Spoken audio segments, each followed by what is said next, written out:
खाना पूरे घर के खाने के बाद ही खाना है। बहू आलू खाएगी और सब जो है नॉनवेज खाएंगे, मतलब गोश्त खाएंगे। शौहर के कमरे से निकल जाने के बाद कहा कि कोई रूम से अच्छा, बीवी ने भी रूम से निकल जाना है। सास के ऐसे जुल्म का किस तरह जवाब दे। ठीक है, मतलब सास का जुल्म और सास के बनाए हुए अपने कवानीन, रूल्स एंड रेगुलेशंस, उनका कहना है कि इसको वो कैसे तोड़ें। ठीक है, मतलब ये है। और अच्छे अच्छे चीज़ें हैं कि बर्तन रात में धुलने के बाद ही सोना वगैरह वगैरह। देखिए रूल्स एंड रेगुलेशन क्यों बनाए जाते हैं, अगर वो समझ ले तो मसला हल हो जाएगा।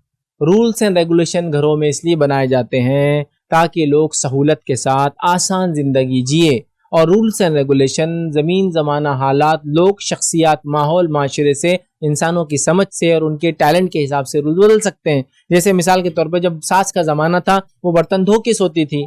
ठीक है, उसके फायदे हैं, मैं भी जानता हूँ, क्योंकि बर्तन अगर रात भर खुले रहेंगे तो रात भर उसमें बचा हुआ खाना वो क्या होता है, सड़ना शुरू हो जाता है ना। खाने की चीज़ें सड़ जाती है। एक दिन रात रखिए आप, चावल सुबह तक अगर बाहर रखेंगे आप और थोड़ी सी गर्मी हो तो फफूंद लग जाती है। तो वो चूंकि खाना सड़ता है और सड़ने के बाद आप बर्तन धोएंगे तो उसके अंदर जाहिर सी बात है कुछ ना कुछ बीमारियों के चांसेस बढ़ते हैं। बट अगर फ्रेशली खाना खाया और फ्रेश बर्तन धो लिए तो मैं जानता हूँ फायदा होगा। बट लेकिन ऐसा कोई कानून नहीं है, यानी ऐसे ही करना पड़ेगा, नहीं किया तो इसका मतलब फुला हो जाएगा, जैसा कि हमारे घर में रूल्स होते हैं। और ये सास के बनाए हुए रूल्स है घर के कि भाई रात में उससे पहले नहीं सोना, और उसके बाद सब्जी एक दिन पहले काट के रख लेना, और इसके बाद पूरे घर के खाने के बाद औरत ने खाना खाना। शौहर कमरे से निकल गया तो खुद अंदर नहीं जाना। पूरे घर ने नॉनवेज खाना और बहू को वेज खिलाना। याद रखिए ये तमाम चीज़ें याद रखिए, ये उनके अपने बनाए हुए रूल्स हैं। बट मैं ये कहूँगा नई जनरेशन पे अपने रूल्स को आप ना थोपें तो ये ज़्यादा बेहतर है। याद रखिए अपनी दुनिया और आखिरत के लिए हमारे। देखिए नई जनरेशन चेंज होते जा रही है। अच्छा यही सास, अभी देखिए मैं अगर एग्जांपल दूं तो कभी कभी लोग बोलते हैं भाई ये क्या है, लेकिन अब जब तक पर्सनल नहीं जाए तो लोगों को बात समझ में भी नहीं आती। यही सास है, अगर इसकी बेटी के साथ उसकी सास ये करे तो ये औरत बोलेंगी कितनी जालिम है मेरी बेटी की सास, देखो ना रात में बर्तन धुला के धो के सो बोलती, यही बोलेंगी। लेकिन अच्छी बात है ना रात में बर्तन धो के सोना, हाँ अच्छी बात है वो, लेकिन बेटी की हालत देखो ना, बीमार है ना बेचारी। तो ये अपने बहू के लिए, लेकिन उसको ये बात कभी नहीं समझ आती। मतलब औरत के इस मिजाज को, उसके लाइफ के इस पार्ट को मैं कभी समझ नहीं पाया कि उसको कुछ लोग पूरे दिखते हैं और कुछ लोग बिल्कुल नहीं दिखते। मतलब एक आदमी ऐसा चल रहा तो उसको कुछ लोग पूरे क्लियर दिखते हैं और कुछ लोग दिखते ही नहीं सामने होने के बावजूद। तो उसी में ये चीज है कि उसको अपनी बहू कभी नहीं दिखती और बेटी 7 समंदर पार भी उसको रोज नजर आती है।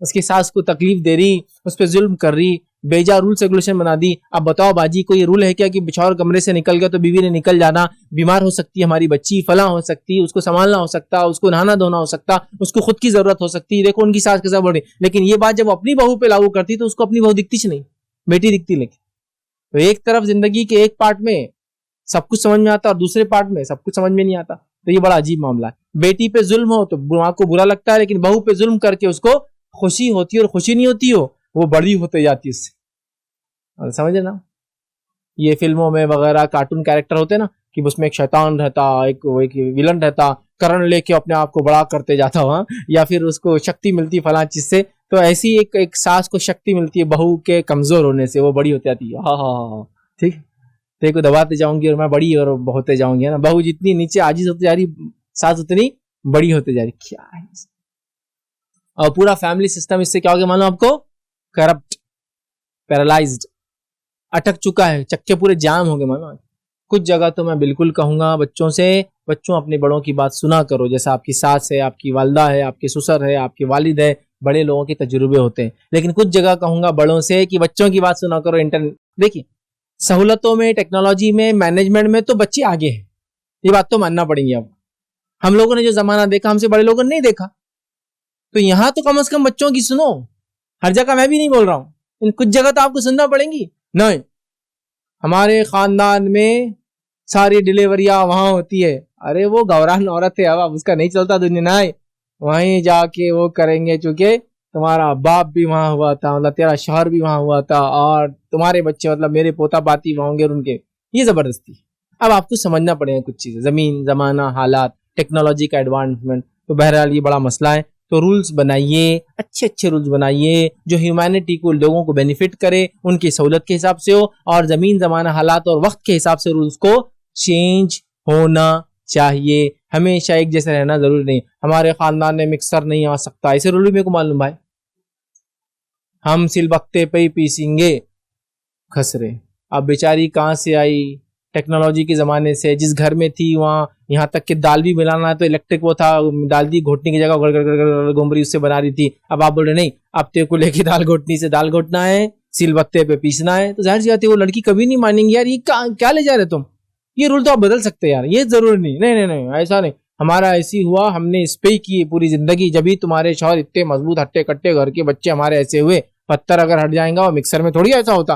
तो मिक्सर नहीं आएगा, वॉशिंग मशीन नहीं आएंगी, हाँ, वो जो है सफाई के लिए मशीन इस्तेमाल नहीं होंगी। ठीक है, मैंने ऐसे भी रूल देखा। और इससे भी खतरनाक खतरनाक, इतने खतरनाक कि हेल्थ हाइजीन को इफेक्ट करने वाले रूल्स, वो भी उनके अपने बनाए हुए रहते, जो सीवियरली हेल्थ हाइजीन को इफेक्ट करते हैं इंसान की। नहीं, यही हमारे खानदान की प्रथा और रीत रिवाज है, ये अल्लाह का उतारी हुई शरीयत नहीं है, तो ये बदल सकती, वरना बदलो इसको। तो मैं बड़ों से कहूंगा रूल्स रेगुलेशन सहूलत के लिए है, वक्त के साथ बदलना चाहिए। छोटों से कहूंगा जो फायदेमंद चीजें, हर बात बड़ों की गलत नहीं होती, देखो जो फायदेमंद है ठीक है, जो नहीं है डिस्कस करो। और लेकिन जैसा आपने कहा कि इस जुल्म से कैसे बचे, तो जाहिर सी बात है रात में बर्तन धोना अच्छी बात है, मैं ये कहूंगा, लेकिन आप बीमार है, तकलीफ में है, तो ये तो फिर जुल्म जाहिर सी बात है हुआ। इसी तरह ये तो बिल्कुल सब सारी बातें, शौहर निकल गया तो कमरे से निकल जाना, घर में सबसे आखिर में खाना, ये सब बेजा फालतू रूल से याद रखिए। शरीयत में इसके कोई नहीं, याद रखिए कि औरत खाना बना रही, वो भूखी है बेचारी, या वो थकने से उसको भूख पहले लग गई, या वो बच्चे को फीड करती है, दूध पिलाती है, उसको भूख जल्दी और ज्यादा लगती है, और आप बोलेंगे नहीं तुमने सबके खाने के बाद ही खाना, तो फिर ये सब तो फिर जुल्म, यकीनन जुल्म, याद रखिए। लिहाजा मैं कहूँगा रूल्स होते हैं इंसानी सहूलतों के लिए, सहूलतें अगर नहीं मिल रही तो रूल्स का चेंज हो जाना ये दुनिया और आखिरत की खैर है। वरना एक औरत जो अपनी बेटी के बारे में तो सब कुछ ख्याल रखती है, अपनी बहू को भूल जाती है, इसका मतलब ये है कि वो दोगली है, और उसके बाद टू स्टैंडर्ड्स है। और अल्लाह के रसूल की हदीस है, वो इंसान अल्लाह के नज़दीक रोज़े क़यामत सबसे बुरे होंगे जो दो चेहरे वाले होते हैं, किसी के लिए अलग और किसी के लिए अलग होते हैं। तो एक माँ है, तो वो माँ फिर अपनी बेटी के साथ जैसा रहना चाहती है, तो वो दूसरी की बेटी को ये सोचे कि इसकी भी एक माँ है और ये भी ये सहूलत अपनी बेटी के लिए चाहती है, तो मैं भी उसको सारी सहूलतें दूं। लेकिन हमारे पास मसला ये है, हम चाहते बेटी को पूरी आज़ादी दी जाए और बहू को मुकम्मिल कैद में डाल दिया जाए। मेरी बेटी मेरे पास रोज उसके शौहर के साथ आए तो मेरी खुशी की बात है, वो दामाद अच्छा दामाद है, लेकिन मेरा बेटा अपनी बहू को लेकर कभी उसके ससुराल ना जाए, तब वो अच्छा बेटा होगा। मतलब दूसरों का बेटा आपके घर रोज आए अपनी आपकी बेटी को लेके तो अच्छा दामाद हुआ, लेकिन आपका बेटा जो किसी का दामाद है वो कभी दूसरों की बेटी को उनके घर ना ले जाए, वरना वो एक बुरा दामाद है। ये क्या लोग क्या बोलेंगे, रोज आके बैठता तू तेरे ससुराल में, हाँ तेरी इज्जत क्या रहेगी। और दामाद को बोल रहे दामाद जी अब रोज लेके आया कीजिए ना मेरी बेटी को, वो आ रहा तो वो बदनाम नहीं हो रहा, उसका स्टैंडर्ड उसकी लाइफ नहीं है, मतलब उसने आना हमारा। देखिए एक ही घर में दो चीजें हो रही है, आप देखिए बेटियों के शौहरों ने आना, बेटे ने एक भी अपने ससुराल नहीं जाना। यार क्या रूल है ये सड़े हुए। तो ये एक डबल स्टैंडर्ड है और मुझे बहुत ताज्जुब होता है औरतों के इस मिजाज को देखकर कि वो एक ही औरत है और दो स्टैंडर्ड में लाइफ जीती है, बेटी के लिए अलग और बेटे के लिए अलग, बहू के लिए अलग और दामाद के लिए अलग। मतलब अपना दामाद है तो रोज आए, लेकिन मेरा बेटा किसी का दामाद है तो कभी ना जाए। हाँ जाए तो अपने ससुर और सास को पैर के नीचे दबा के रखे, तो ये मेरा बेटा अच्छा दामाद हुआ। और मेरा दामाद आए तो मेरे पैर के नीचे दब के रहे, तो मेरा दामाद अच्छा दामाद हुआ, है ना। मेरा बेटा अगर बीवी की खिदमत करे तो जोरू का गुलाम हुआ, और अगर मेरा दामाद मेरी बेटी की खिदमत करे तो इससे अच्छा लड़का दुनिया में कहाँ मिलेगा। तो यहाँ गुलाम का लखबर हुआ, कहाँ मिलेगा इससे अच्छा लड़का।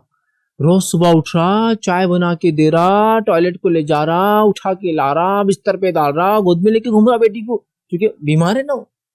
और अगर यही काम बेटा करे तो बेटे 2 दिन से देख रही मैं, आप बहू को उठा के ले जा रहे, समाज खानदान क्या बोलेगा कि अपने बीवी को उठा के ले जा रहा था, हाँ क्या रह जाएंगे ना, मैं बीमार थी, तुम्हारा बाप मेरे को देखता नहीं था पलट के, तुम इतना चाट रहे तुम्हारी बीवी को, क्या बोलेंगे लोग तुमको, फलां का गुलाम।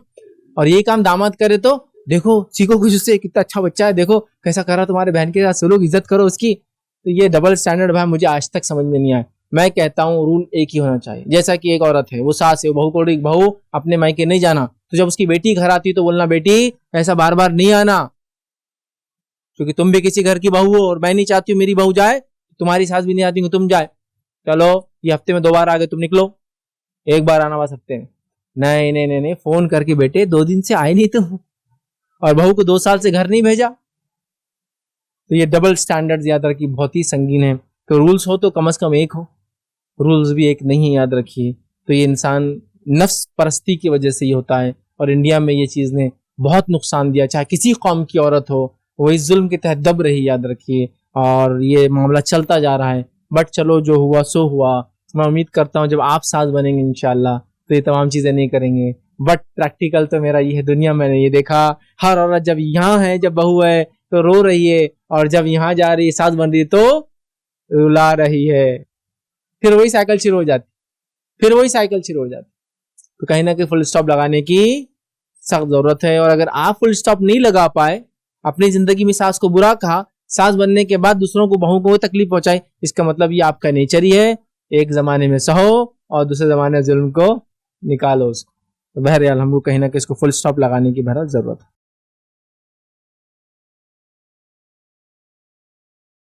अस्सलाम वालेकुम। आप भी हमारे इस काम में ताउन करें अपनी ज़कात और सदक़ात के जरिए। डोनेशन डिटेल्स के लिए डोनेट पर क्लिक करें। अगर आपको हमारे वीडियोस पसंद आए हैं तो इसे शेयर करें और सबके हकदार बने। रोजाना हमारे वीडियोस को पाने के लिए हमारे यूट्यूब चैनल को सब्सक्राइब करें और बेल आइकन दबाएं। हमसे दीगर सोशल मीडिया पर जुड़ने के लिए वीडियो में दिए गए आईडी को सर्च करें। जज़ाकल्लाह।